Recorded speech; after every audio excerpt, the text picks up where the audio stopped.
And that's part of the reason why while we're on today and why we have our other guests, is that we want to be able to share our experiences to then be able to help those of those that are the up and comers, but also those that may be struggling or not struggling, maybe looking to take it to the next level. Right. And you work with the coaching group. Is it building champions? Okay. Mm-hmm. Is it Mike? I'm trying to remember who. Michael Regan. Michael Regan. Yeah. Okay. So let's touch on that. I Sure. really want to dive in there because I'm sure that's probably a foundation for you that helps you be the best version of yourself. How is that coaching program helping you? It's been fantastic. And how long have you been with them? I've been coaching with Michael, I want to say since about 2016. Okay.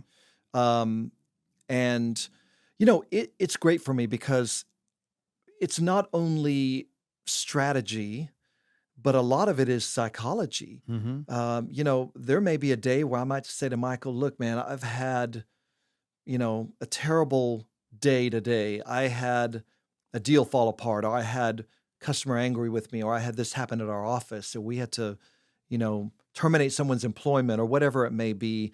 And he can kind of talk me through that mentally. Mm-hmm. I can talk to Sonia about those things, but this keeps some of that mess out of our lives where I can just unload on someone else. And he's great in listening and providing advice. So it's more of a life coach. I would say so. Yeah. And I would say building champions is very much about, get your work-life balance or harmony right.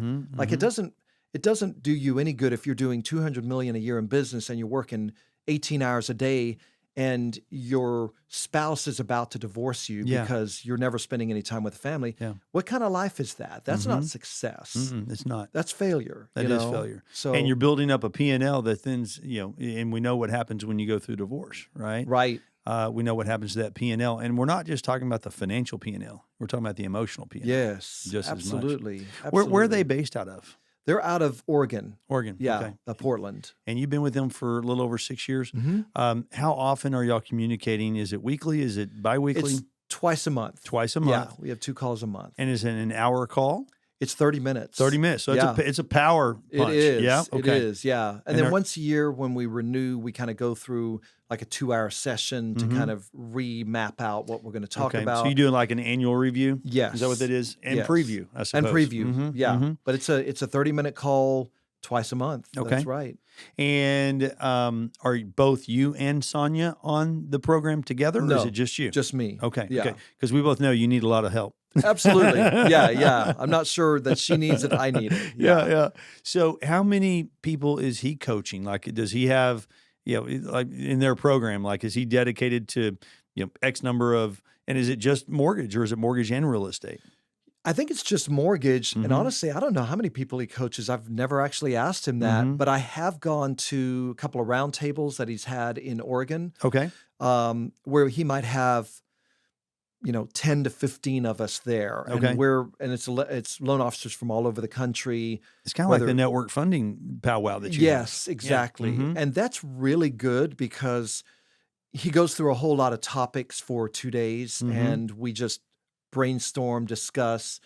And again, I always walk away from there very motivated. And also I always walk away from there going, wow, there's a lot I don't know. I mean, I kind of feel like I'm the, I don't know what's going on out there kind of person. Man, I'll have a conversation with my wife in the kitchen and I'll walk out going, man, there's not a lot. I don't know. Well, that happens at home with me too, for sure. Yes. So there's a common theme with my buddies that are top producers and with my guests. I mean, and Carson Vaughn, so we were talking, when I was visiting with him, he uses the core, which is a fantastic organ. Yeah. And they're hardcore, and Rick, the tip of the spear there, they've got their system and they've got their program and they hold themselves accountable. Who holds you accountable in your program? Is it Rick? I would say it's Michael. Okay. Yeah, it's Michael. Yeah, okay. He definitely holds me accountable to that. And I would also say, Sonia and I, in a sense, hold each other accountable. Okay. We might say, hey, what have you done today? What are we doing right now Mhm. to grow our business? What are Mhm. we doing to fix these issues? Mhm. So that also happens with us, but I would say it's Michael.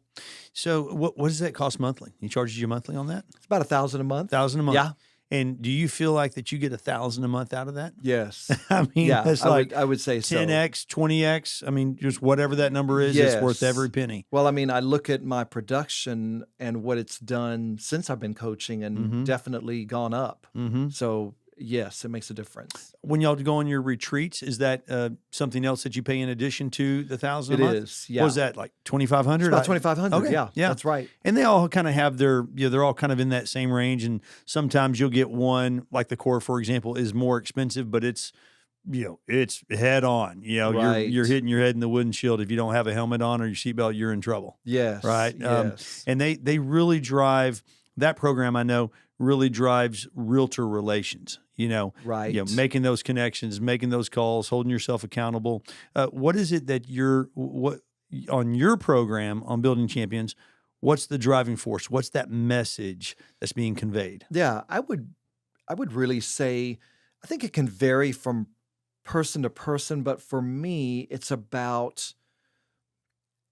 started out about work-life balance, right? Mhm. It was Mhm. about saying, what can I do to make sure that because I can be a workaholic. Yeah. I'm a perfectionist, I'm a workaholic. And so it was about I can't make my entire life about originating loans. Yeah. Because That's one not your day, identity. no, Yeah. and one Mhm. day, when I'm on my deathbed, no one's going to care what production I did. No, in I'm not going to care. 2021. That's right. I'm Yeah. going to say, hey, how did I manage my relationships in life? Mhm.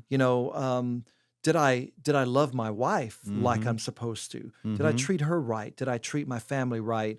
So for me, it was about work-life balance. It was about saying I need to make sure that work isn't everything. Yeah. There needs to be other things. There Mhm. needs to be exercise. There needs to be family time. There needs to be church time. Mhm. There needs to be all those things that would really give me the whole rounded Mhm. lifestyle. And y'all don't have children. We don't. Yeah. Were either one of y'all in a marriage prior, or I this- was. You were. Yeah, Okay. that's okay. right. And how long did you have in between marriages between the two? 17 years. 17 years. Yeah, yeah. So you were swinging for the fences, single dude for 17 years. Wow.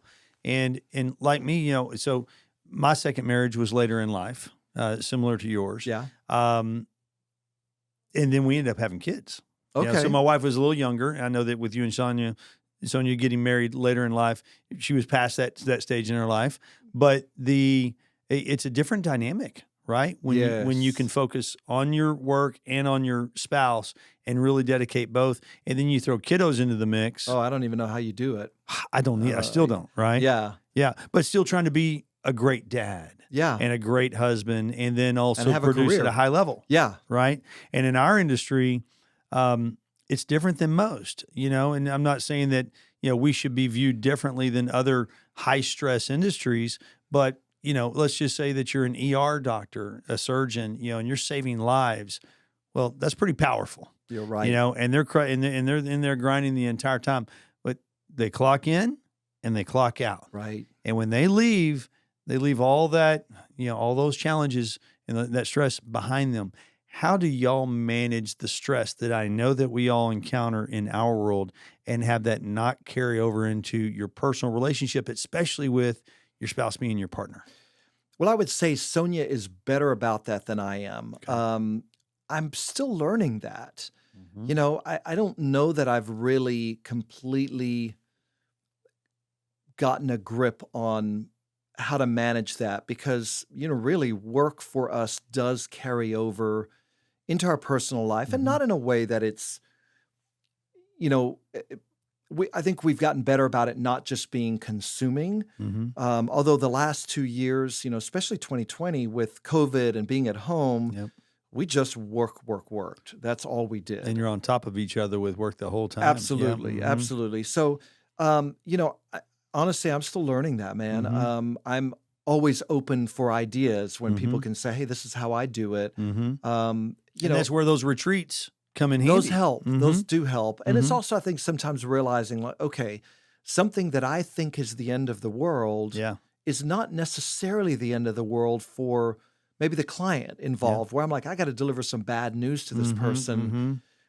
Mhm. I'll stress a lot about that. Now, Sonia's better about that. She'll just say, hey, just get it out there. I'll stew on it. I'll think about it. But once I do, typically it's not as bad as I thought it It's was not going to life be. or death. That's right. So, and to your point, we feel like it is. Yes. And we know that it's not, but we feel like, oh my God, this challenge that we're faced with, we know that the result of what it is that we have in front of us is going to be the outcome that is either going to make or break this deal.